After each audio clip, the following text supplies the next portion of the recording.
সন্ধ্যাবেলাতে চায়ের সাথে যদি এরকম একটা মুচমুচে মুখরোচক খাবার থাকে তাহলে কিন্তু চায়ের আড্ডাটা একদম জমে যাবে। আমার মা আজকে সন্ধ্যাবেলাতে এরকমই একটা খাবার বানিয়েছিল, যেটা খেতে খুবই সুন্দর হয়েছিল। তাহলে চলো তোমাদের সাথে আমি রেসিপিটা শেয়ার করে ফেলি।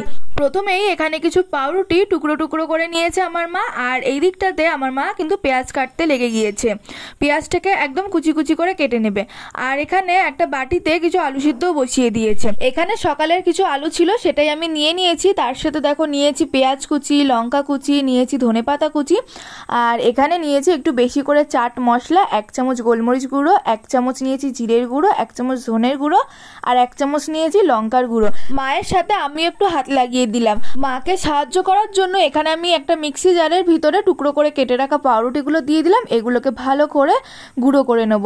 তো দেখো আমাদের কিন্তু ব্রেড ক্রাম্বস একদম রেডি হয়ে গিয়েছে। তোমরা কিন্তু চাইলে কিনেও নিতে পারো, তবে পাউরুটি দিয়ে বানিয়েও ভালো হবে। এবার একটা বাটির ভিতরে আমার মা 2 থেকে 3 চামচ মতো কর্নফ্লাওয়ার আর একটা ডিম দিয়ে দিয়েছে। এবারে অল্প অল্প করে জল দিয়ে এটাকে ভালো করে ফেটিয়ে নেবে। আর এর ভিতরে দিয়ে দিতে হবে লবণ। আর এটা হয়ে গেলে, ফাটানো হয়ে গেলে, এর ভিতরে আমার মা আরও 2 চামচ মতো ময়দা দিয়ে দিল। খুব ভালো করে এটাকে আমরা ফেটিয়ে রেখে দেবো। ব্যাটারটা আমাদের রেডি হয়ে গিয়েছে। এবারে আলু সিদ্ধগুলো আমরা ভালো করে মেখে নেবো। এর ভিতরে একে একে আমরা দিয়ে দিচ্ছি পেঁয়াজ কুচি, লঙ্কা কুচি, ধনেপাতা কুচি, আর দিয়ে দেবো যে মশলাগুলো নিয়েছিলাম গুঁড়ো মশলা, সেগুলো দিয়ে দেবো। আর দিয়ে দিচ্ছি এখানে স্বাদ মতন লবণ দিয়ে খুব ভালো করে এটাকে কিন্তু আমরা মাখিয়ে নেবো। রোজ সন্ধ্যাবেলাতে শুধু শুধু চা কফি না খেয়ে যদি মাঝে মধ্যে চা কফির সাথে এরকম কিছু খাবার থাকে তাহলে তো ভালোই হয়, তাই না? আমার মা কিন্তু মাঝে মধ্যে এরকম কিছু না কিছু বানায়, আর আমি তো তোমাদের সাথে সেটা শেয়ার করিও। তো দেখো এখানে কিন্তু আমাদের আলুটা মাখা হয়ে গেছে। এবারে হাতের সাহায্যে আমরা এটাকে একটু চ্যাপটা চ্যাপটা করে নিচ্ছি। তোমরা তোমাদের পছন্দ অনুযায়ী শেপ দিতে পারো। তো দেখো মোটামুটি সবগুলো আমাদের রেডি হয়ে গিয়েছে, আর আমাদের ব্যাটারটাও কিন্তু রেডি হয়ে গিয়েছে। এবারে একটা একটা করে আমরা ব্যাটারে চুবাবো আর এগুলোকে ব্রেড ক্রাম্বসে কোট করে নেবো। একবার কোট করা হয়ে গেলে খুব ভালো করে এটাকে আমরা আবার কিন্তু ব্যাটারে চুবাবো, আবার আমরা কোট করে নেবো ব্রেড ক্রাম্বসের মধ্যে। এভাবে যদি তোমরা ডবল কোট করো না, খুব ভালো লাগবে খেতে।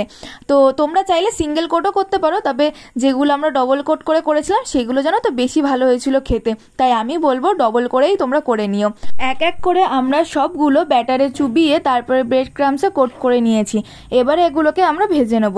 প্রথমেই একটা ফ্রাইং প্যানে সাদা তেল গরম করে নিয়েছি। এবারে এক এক করে এগুলোকে দিয়ে দেবো, দিয়ে ভালো করে ভেজে নিতে হবে। তোমরা যারা আমার চ্যানেলে নতুন আছো আমার চ্যানেলটা সাবস্ক্রাইব করে দিও, আর আমার চ্যানেলের ভিডিওগুলো তোমাদের কেমন লাগে অবশ্যই কমেন্ট করে জানিও। আর যারা ফেসবুক থেকে দেখছো তারা আমাকে ফলো করে রেখো, তাহলে নতুন নতুন ভিডিও দেখতে পারবে। একদিক আমাদের ভাজা হয়ে গিয়েছে, এবারে আমার মা উল্টে দিচ্ছে, অন্য পিঠটা ভালো করে ভেজে নেবে। এভাবে কিন্তু সবগুলো এক এক করে ভেজে নিতে হবে। তোমরা সন্ধ্যাবেলাতে কিন্তু এই খাবারটা অবশ্যই করতে পারো, আর বাড়িতে কেউ আসলে শুধু চা না দিয়ে এরকম কিছু একটা বানিয়ে দিতে পারো। খুব ভালোভাবে আমাদের 2 পিঠই ভাজা হয়ে গিয়েছে। এবারে আমরা এগুলোকে তেল থেকে ভালো করে ছেঁকে তুলে নেব। দেখো তো কি সুন্দর হয়েছে। এবারে সস দিয়ে তোমরা এটা গরম গরম পরিবেশন করো।